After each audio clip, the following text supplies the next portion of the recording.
The late James Gandolfini proved himself to be a generous co-star when he paid a total of more than $500,000 to his castmates on The Sopranos. In James Andrew Miller's new history of HBO, Tinderbox, HBO's ruthless pursuit of new frontiers, he reveals that Gandolfini paid out $33,000 each to the main cast members of the acclaimed series following a protracted battle of his contract. The late actor, who died of a heart attack in 2013 at age 51, tried to make up for the threat of a work stoppage due to his increasingly large salary demands, according to the New York Post. Miller writes that Gandolfini initially had a cozy contract giving him $5 million for the first 2 seasons of the hit organized crime series, which began airing in 1999. Starting with Season 3, the Killing Them Softly actor negotiated an even better rate that earned him $10 million per season.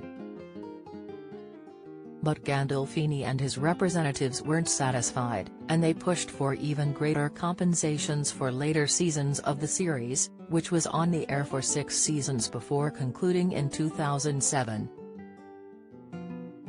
He wasn't afraid to play hardball with the network, and he filed a breach of contract lawsuit in Los Angeles against HBO, in which he requested that his contract be terminated. HBO countersued for $100 million in damages. Jim was a brilliant actor but a complicated guy to deal with, former HBO president of programming Mike Lombardo told Miller in an interview. After Gandolfini stopped coming to set amid his stalled contract negotiations, Chris Albrecht, the former chairman and CEO of HBO, responded by punishing the rest of The Sopranos cast in hopes of getting Gandolfini to relent. Miller writes that Albrecht announced that he would be shutting down the production, which would mean that everyone on the series would effectively be fired, and he blamed Gandolfini's salary demands in his statement. The actor wasn't willing to jeopardize his co-stars' careers for his initial request of $20 million per season, even though he was able to cite other actors, including Frasier's Kelsey Grammer and the main cast of Friends, who were making more than his requested sum. He accepted a final offer of $13 million per season, which would amount to $1 million per episode. "I'm very happy that The Sopranos will be back," Gandolfini said in a statement at the time.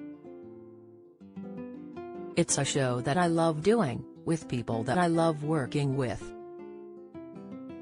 Although it was HBO that threatened his castmates in order to make him give up his higher demands, Gandolfini wrote a check for $33,000 to each of the main cast members to make up for the potential upheaval. Gandolfini's co-star Steve Schirripa described his friend's kind deed in a 2013 interview with New York's fan station. "As good of an actor as he was a better guy. A generous guy. The guy gave us $33,000 each, 16 people," he revealed. "In Season 4 he called every one of the regular cast members and gave us a check. He said, 'Thanks for sticking by me. It's like buying 16 people a car.'" Albrecht added in his interview that the Enough Said actor's contract denied his request for back-end payments, or a share of the network's profits on The Sopranos, though creator David Chase was able to get back-end profits in his contract. "We do not give any actors back-end because once you give one actor back-end, you have to give that to all of them," Albrecht admitted. Shortly after negotiations ended, Gandolfini was given a garish diamond-encrusted wristwatch worth more than $50,000, which he was allowed to keep on the condition that he wear it on stage if he won an Emmy for The Sopranos, and he kept his end of the bargain when he won.